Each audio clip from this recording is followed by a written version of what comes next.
Indian TV news, देश का तेजी से बढ़ता न्यूज नेटवर्क। नमस्कार, आप देख रहे हैं इंडियन टीवी न्यूज। आइए आपको ले चलते हैं आज की बड़ी खबर पर। देश के पहले स्वतंत्रता संग्राम 1857 में झांसी की रानी वीरांगना लक्ष्मीबाई की शहादत के साथ अपने प्राणों का उत्सर्ग करने वाले बड़ी गंगादास की शाला के कई साधुओं का नाम आज भी बड़े सम्मान और श्रद्धा से लिया जाता है। इसी बड़ी गंगादास की शाला की स्थापना मुगल शासन काल के दौरान हुई थी। यहाँ के संत श्री परमानंद महाराज से प्रभावित होकर अकबर ग्वालियर आया था। यहाँ अकबर ने वैष्णव संप्रदाय में शामिल होकर महाराज परमानंद का शिष्य बनने की इच्छा जताई थी, लेकिन अकबर के मुस्लिम धर्म के होने के कारण महाराज परमानंद ने उन्हें दीन-ए इलाह की घोषणा के बाद स्वीकार किया था। बाद में मुगल बादशाह अकबर महाराज परमानंद को मुकुट एवं विशेष प्रकार की टोपी और अंगोछा आदि भेंट कर गया था, लेकिन 1857 के गदर के बाद अंग्रेज यहाँ वीरांगना लक्ष्मीबाई एवं साधुओं की शहादत के बाद उनके वेश, कीमती हीरा पन्ना जड़े मुकुट और अन्य सामान को ले गए थे। लेकिन अकबर काल में यहाँ अवध और अमीरी अरबी में लिखी रामचरितमानस सहित अन्य ग्रंथ आज भी सुरक्षित है। एक विशेष प्रकार के कागजों पर लिखी रामचरितमानस मौजूद है। यहाँ के महाराज बाबा राम सेवक दास बताते हैं कि वह इन ग्रंथों को अरबी, मिथिला और अवधी में लिखी रामायण को अनुवादित कराना चाह रहे हैं, इसीलिए उन्हें किसी जानकार की तलाश है। वह निर्मोही अखाड़े से ताल्लुक रखते हैं। अयोध्या में होने जा रही प्राण प्रतिष्ठा कार्यक्रम में वह हिस्सा लेने शनिवार को रवाना भी हो रहे हैं।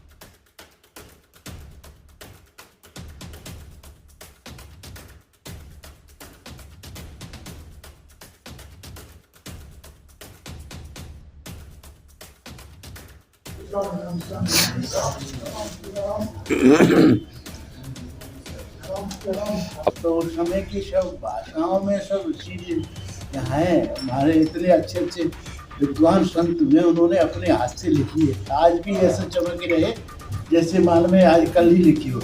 अभी आज की एक 15 दिन की स्याही को देखेंगे तो मिटर जाएगी, लेकिन ये कितने 500 साल हो गए, 600 साल हाथ से लिखी हुई चीज अभी लिखी। इतनी स्याही और कागज कितना वैसा है।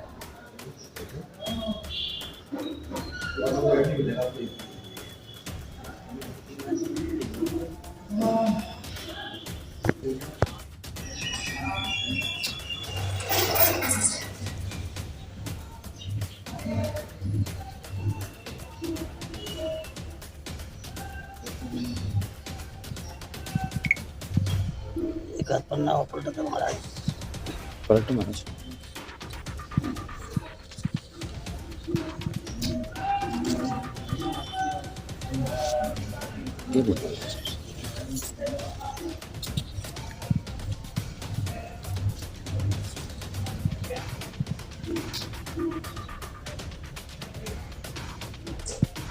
चल पीछे हटाओ, हटाओ हटाओ पीछे।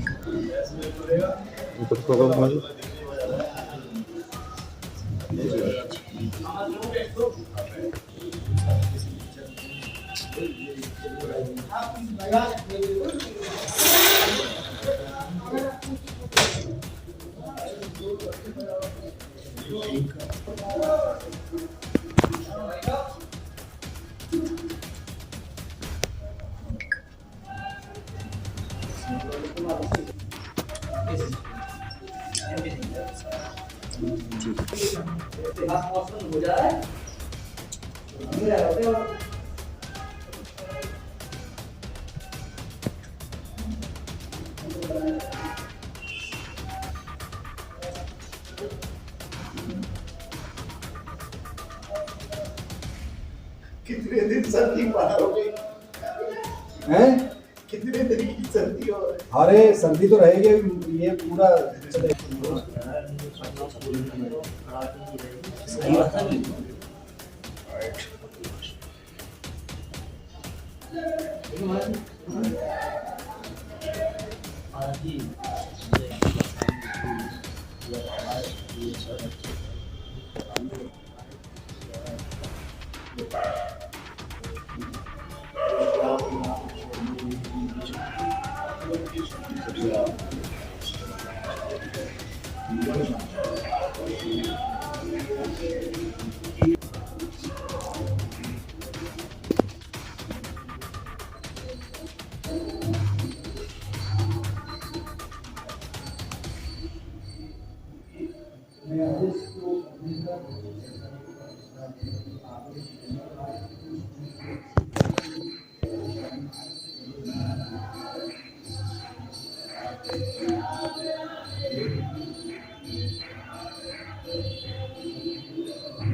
यहाँ काफी दूरी नदी भाषा में दामाद कितनी पुरानी दामाद है, कब इसका बोल सियावल राम कृष्ण बलदेव की जय। ये बड़ी शाला जो आश्रम है वो अकबर के पूर्व का मुगल शासन के पूर्व का आश्रम है और यहाँ पूजा सेवा उसी समय से चली आ रही है। हमारे श्री परमानंदा जी महाराज भजनानंद थे, भजन करते थे और आके मान में यहाँ के जो संत रहे उन्होंने ही आश्रम के हनुमान जी की पूजा सेवा करते रहे। हनुमान जी स्वयं प्रकट है यहाँ। तो अकबर जब आए तो महाराज जी की मान में इच्छा जाहिर कर रहे थे कि मैं महाराज जी का शिष्य बनूं। बहुत प्रभावित हुए, मैं भी शिष्य बनूं, इनकी परंपरा से जुड़ूं। तो महाराज जी ने कहा आप एक धर्म को मानते हो इसलिए आपको नहीं छोड़ सकते। तो फिर उन्होंने दीन इलाही जो धर्म था वो यहाँ से शुरू किया और उसके बाद यहाँ हजारों की संख्या में यहाँ साधु संत इकट्ठे होने लगे। और मुगल जो अकबर थे वो गुरुदक्षा में उन्होंने 12 दागिर के लगाए, अपना जैसा टोपी दी। आज भी वो टोपी यहाँ रखी हुई है, अकबर की महाराज जी को दी हुई। और उसी समय से विकास होने लगा आश्रम का और संतों के 5-5 हज़ार 10-10 हज़ार साधु रहने लगे। आज भी स्वर्णरेखा नदी को हम खुदाई करते हैं तो घाट बना हुआ है, वहीं संत लोग स्नान करते थे। और यहाँ ऐसे ऐसे विद्वान थे जो मान में लेखनी अपनी बराबर चलाते रहते थे। कोई भजन करते रहते थे, कोई घोड़ा सेवा, कोई गौ सेवा, ऐसे अपनी अपनी सेवाओं को उन्होंने संतों ने बांट लिया था।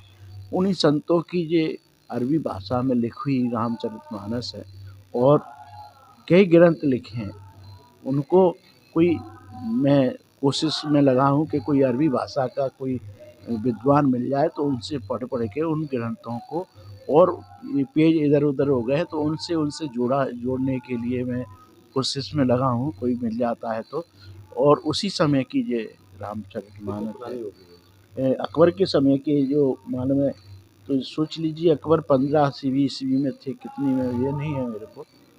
तो अकबर के समय का ही ये ग्रंथ, ये लिपि मान में कम से कम देखिए अभी तो ये 25-50 ये दिखा रहा है, ये पेज नंबर है। तो ये माना में अपने लोगों को ये समझ में नहीं आएगी, लेकिन यहाँ ये है कि ऐसे कई ग्रंथ रखे। ये तो मैं सूक्ष्म में ये हाँ माना में हर रामचरितमानस और भागवत ये पूजा के लिए रखते हैं।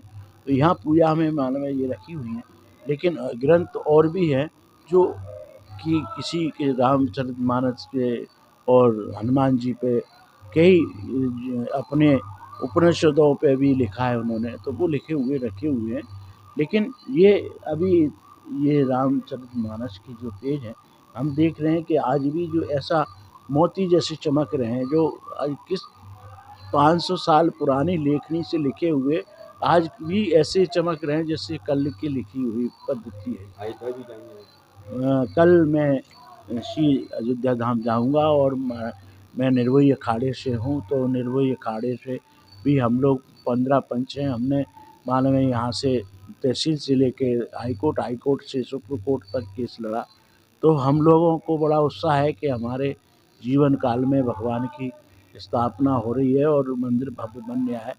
बस यही भगवान से प्रार्थना करते हैं कि आपकी मंदिर के लिए जो संतों ने शहीद हुए हैं उनको इतना भगवान कृपा करें कि उनका जीव की शांति प्रदान करें और मोक्ष प्राप्त करें वो। और आज भी माने में हम लोगों को कल पूरे संत मिलेंगे जाके, और परसों 22 तारीख को हम लोग सम्मिलित होंगे प्रोग्राम में। जैसे इसी तरह देश दुनिया की हर खबर को जानने के लिए देखते रहिए इंडियन टीवी न्यूज। हमारे चैनल को सब्सक्राइब कीजिए और हमारी इस वीडियो को शेयर जरूर कीजिए। धन्यवाद। फिर मिलते हैं अगली खबर के साथ। इंडियन टीवी न्यूज, देश का तेजी से बढ़ता न्यूज नेटवर्क।